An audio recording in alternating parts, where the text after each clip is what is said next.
I come from the cold waters of Cornwall in the UK, where I live and surf with my family. Cornwall has not only inspired me to become a surfer, but also a writer and a geographer, passionate about celebrating emerging surf cultures. I think that surfing is a wonderful way to engage with communities and explore critical issues of sustainability. I am particularly attracted to the off-the-beaten-track locations. I call these places the brilliant corners, and I'm on a journey to discover what we can learn from the brilliant corners of the world.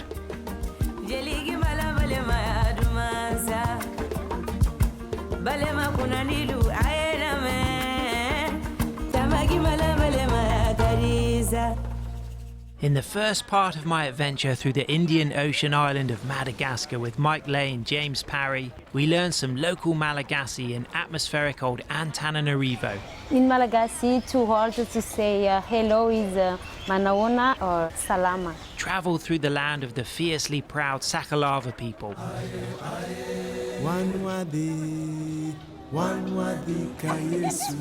How'd you lose your tooth? Before meeting up with Mada Surf Lodge founder Blair Rogers in Tuliar in the far southwest of the country. I knew from the first time I came to Madagascar I was going to end up living here. And we're now feasting on our first surf of the trip.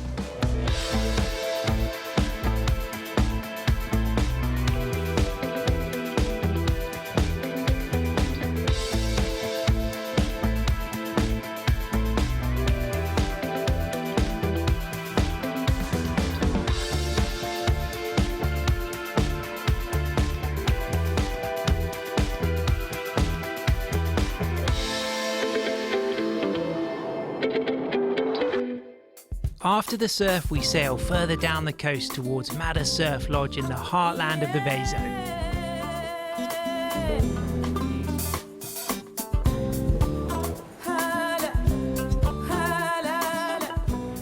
The Vezo, which simply means the one who paddles or the paddler, are the last nomads of Madagascar, and their pirogues and lacanas or dugout canoes are their lifeblood and livelihood.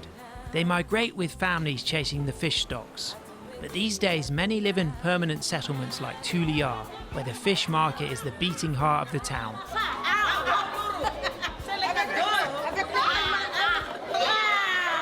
But we've journeyed further south to the more laid-back area of Anakao. I'm very, very glad you passed. The Vezo believe they are descended from mermaids. It turns out that anyone can become Vezo. In fact, the term Vezo is not defined as an ethnic group, but a way of life. And wave riding on broken pieces of wood has been a long-established part of this way of life.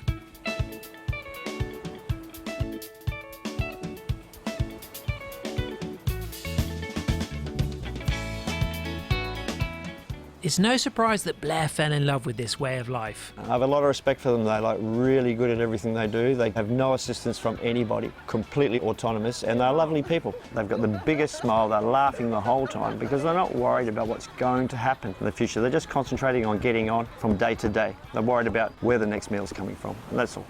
But having such a subsistence lifestyle isn't always easy.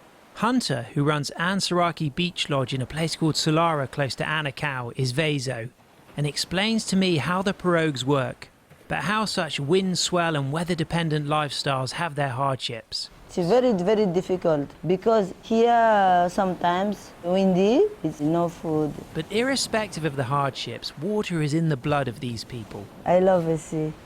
I love the sea. I ask Hunter what she thinks of the travelling surfers. I like the surfing visit here. I enjoy. Raleigh is one of the best local Vezo surfers. He grew up surfing on balsa boards on the sandbars in front of Anakao, and with his gymnastic frame and brilliant dance moves, he's already a living legend.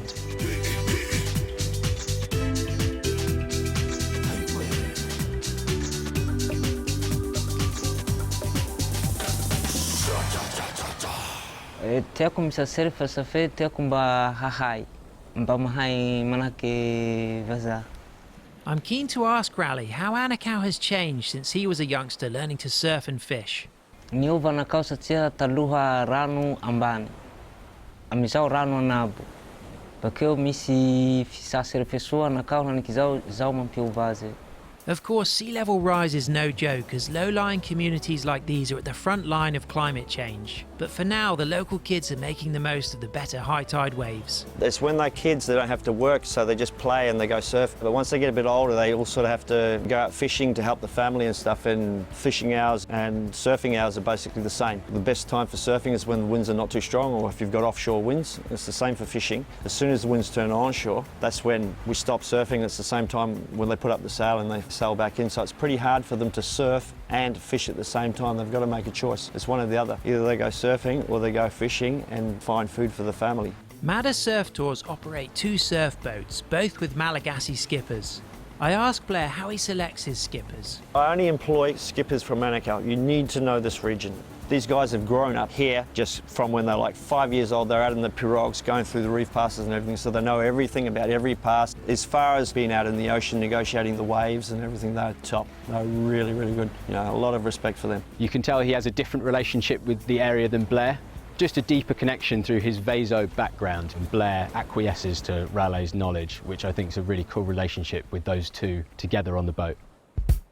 Raleigh and the other locals are blessed with a backyard of playful right-handers. James sticks with his log as a nose-ride platform where he plays a saltwater anthem, while Mike and I trade licks on our egg-shaped boards.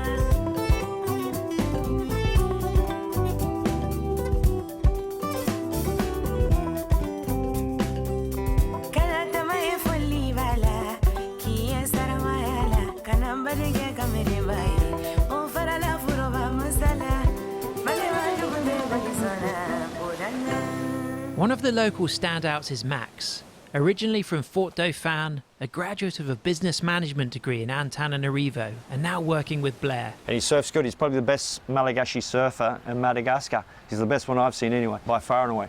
Niaso ko Mada Surf Tour de surf guide.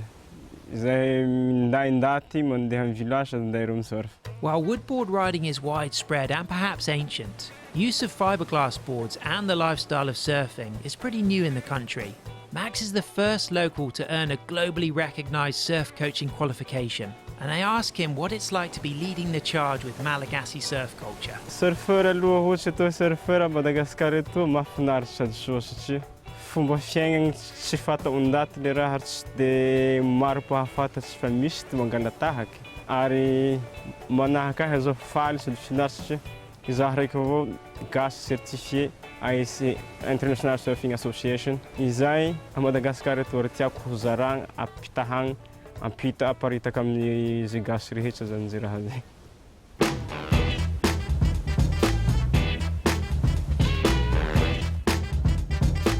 Max is a special character. He's an amazing surfer, really charismatic flair when he's on a wave, and he just is sociable. He has an immediate presence when you're talking to him. You can totally get on his level straight away. The similarities between our lives up to this point were really striking because he had to weigh up his love of surfing and then his future in terms of getting a degree, which I also had to do. His mum wanted him to get a degree and he wanted to just go surfing, and he eventually got a degree, and now surfing is his life. There are so many parallels, so it was really cool seeing how someone from Fort Dauphin, southeast Madagascar, can go through exactly the same trials and tribulations in their early 20s as someone from Sennen in Cornwall.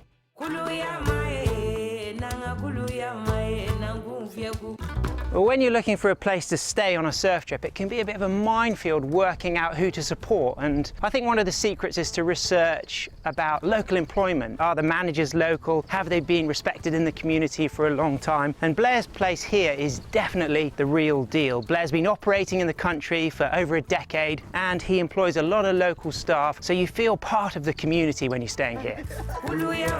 Anakao aloha toera soa ary tena mahafinaritra mihitsy.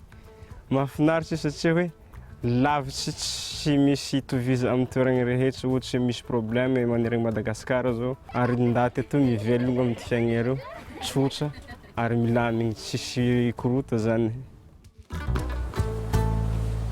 So pretty much all of the waves here are offshore reefs accessed by boat, but for longboarders, beginners, surf lessons, there's a few spots right out front of the lodge.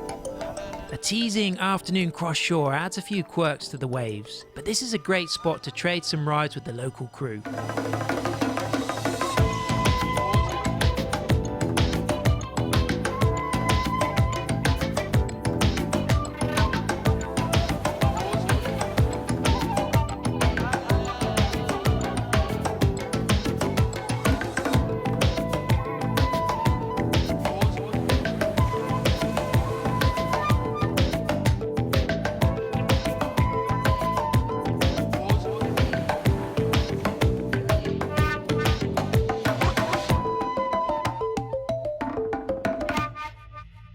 Some of the local crew have fiberglass boards, but most ride any chunk of balsa or broken pirogue that they can find. Max explains that the local pirogue builder also builds a few custom wooden boards, so we're meeting up with him to place an order. Balsa wood. Wow, so light! Light wood! Justin doesn't speak any English and only a bit of French, so Max is translating for us. And I ask if he knows when people started using wooden boards in Madagascar.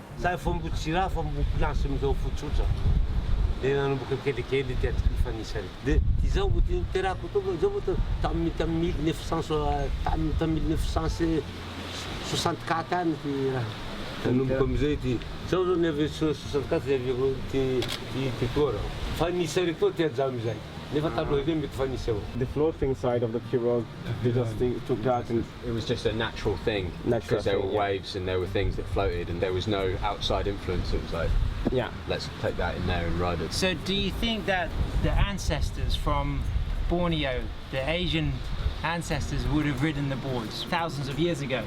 The more I travel, the more I see all these isolated examples of wave riding. Quite simply driven by fishing cultures making the waves safe through play, and kids having fun riding prone on planks of wood. It's very likely that Malagasi's have been doing this for thousands of years.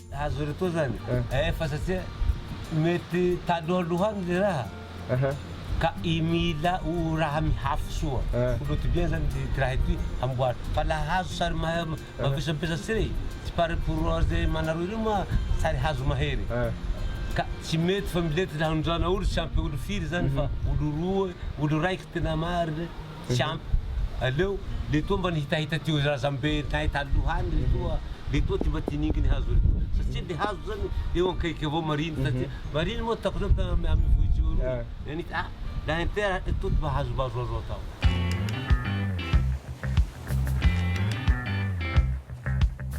We place the order for a board and work together on the template, opting for a swallowtail.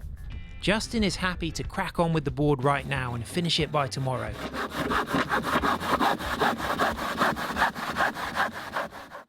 As the sun sets over one of the nearby ledging left-handers, we paddle out just before dark. Hold me, darling, you're honestly home.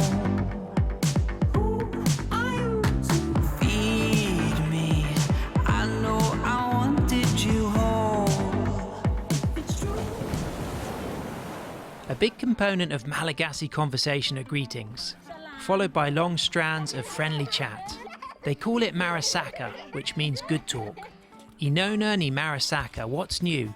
Or Tilalo Ka, what's remembered, is followed by a yarn about one's relatives, where people have been, or maybe Simisi, nothing's new, if you had the same conversation yesterday. All locals are amazing, beautiful people. You know, they want to kind of involve you in stuff. We're just playing football with the kids and so happy for you to be here.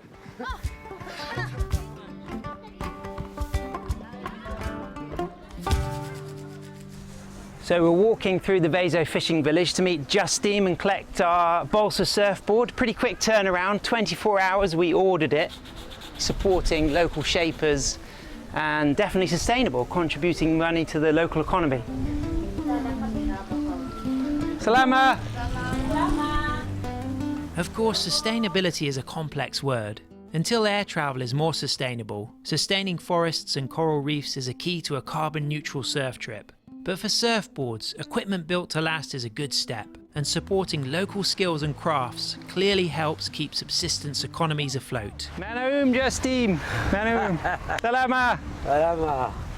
C'est très bon, c'est parfait. Ouais, a fini un peu parce que juste comme ça. Oui.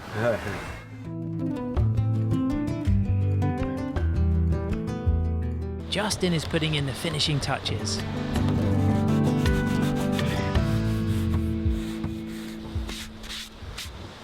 C'est bon?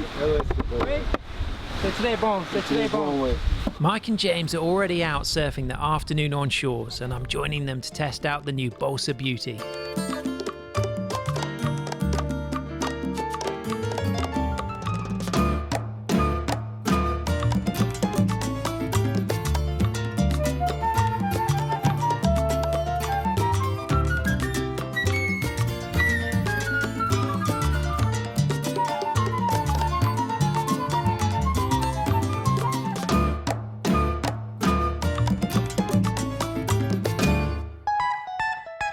The next morning, the sun rises like a ripe peach into a perfectly clear sky. We paddle out in the crystal clean glass, and James masters the balsa.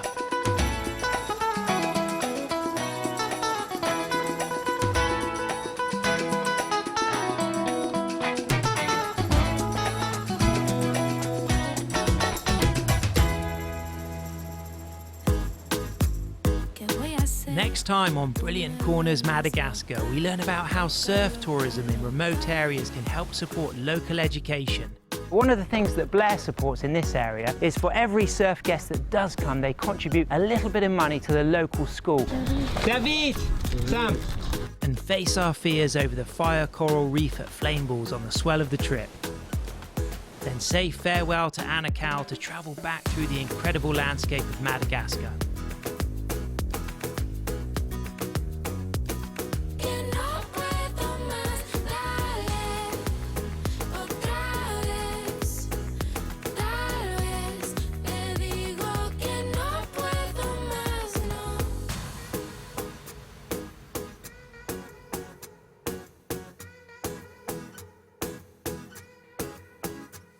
Dime niño, que me quieres conocer, si quieres que me anime, dime, dime, dime.